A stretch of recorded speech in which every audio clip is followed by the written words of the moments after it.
रही है जो मुझे विपक्ष के साथियों में नहीं दिखता। आज शराब घोटाले की बात कर लीजिए।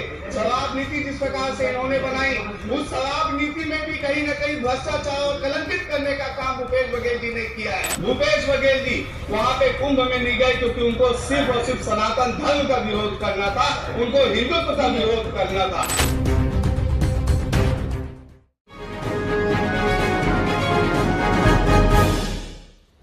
छत्तीसगढ़ विधानसभा का बजट सत्र जारी है।